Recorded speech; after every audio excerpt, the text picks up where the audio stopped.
Good evening. Welcome to Bedtime Stories. Bee and Joy followed their elegantly dressed and coiffed sister into the Essex County Municipal Court to see the efficacy of her shut the fuck up spell. They slid onto the third row of cool benches in the brightly lit courtroom like models on the cover of Ebony or Jet magazine. The benches reminded Joy of church pews, all shiny and smooth.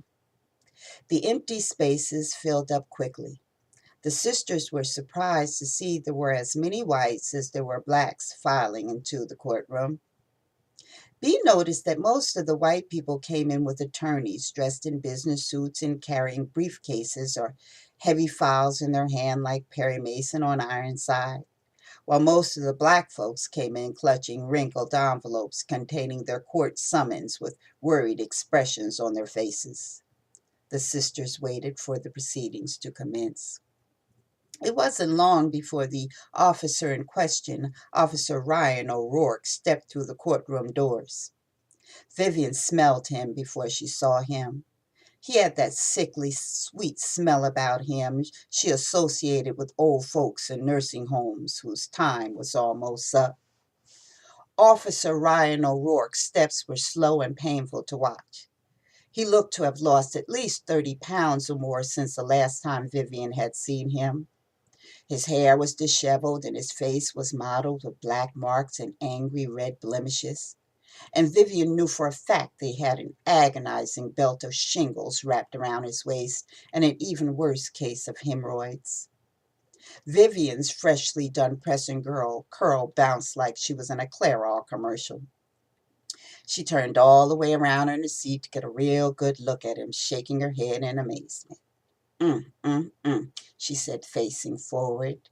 Just look at him, y'all. Sick as a dog and still dragging his evil ass to court in an attempt to try and frame me. That ain't nothing but the devil, and you know it, she said by way of observation. Sure is, Viv, Bee agreed with a look of disgust on her face. No, damn sure is, Joyce seconded like a little copycat. But he gonna learn today, ain't he? Vivian piped in. Then all three of them said, at the same time and cracked up laughing as if they were little girls and not full grown women. Officer O'Rourke would not get any pity from that group. The sisters had come to the conclusion that the cop must have victimized others and was therefore deserving of whatever happened to him. Vivian was one of the sweetest of the three Samuel girls. She always urged her sisters to be careful with their powers, because under the rule of three, the evil you do will come back to you threefold and sometimes more. But their mother always told them that if someone started something with them, it was their obligation. No, it was their duty to finish it, so that whoever wished them harm wouldn't even think about messing with them again.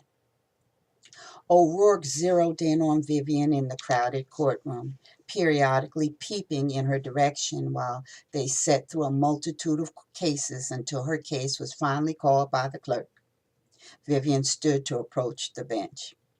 The prosecutor asked Vivian a series of questions, all of which she answered in a clear, succinct voice and without hesitation. Unable to ruffle her feathers, the prosecutor called the ticketing officer to the bench in an effort to prove his case. O'Rourke stood to testify. Upon closer observation, O'Rourke looked even worse than Vivian initially thought. It was almost painful to watch him take slow, measured steps to stand before the bench. Clearly, he was not fully recovered from his recent illness. The man looked awful. He was extremely pale, and there was an unhealthy cast in his complexion. It appeared from the noticeable bald spot at the crown of his head that his hair was falling out. Bee covered her mouth to whisper in her sister Joy's ear, "Damn, Joy, Vivian fucked that dude up."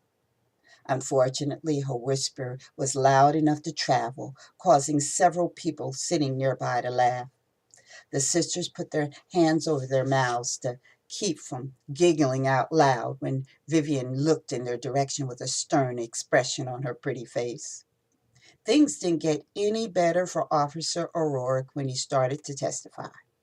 First, he couldn't find the notes he carefully prepared. And then he contradicted himself and got flustered when the prosecutor called him on it. Finally, the judge threw the case out in a fit of pique, admonishing the officer to be better prepared in the future. Vivian made sure he saw her before she left, whispering so that only the cop and her sisters could hear. You had no idea you were messing with the wrong bitch on the right day, now did you? Oh, and P.S. Until you fess up to all the Negroes you framed, your body is going to fall apart a piece at a time until you are dead. That's a promise. Thank you for listening to yet another reading from The Realm of Awe. My name is C. Evelyn-Holland. Have a great evening, and thanks again.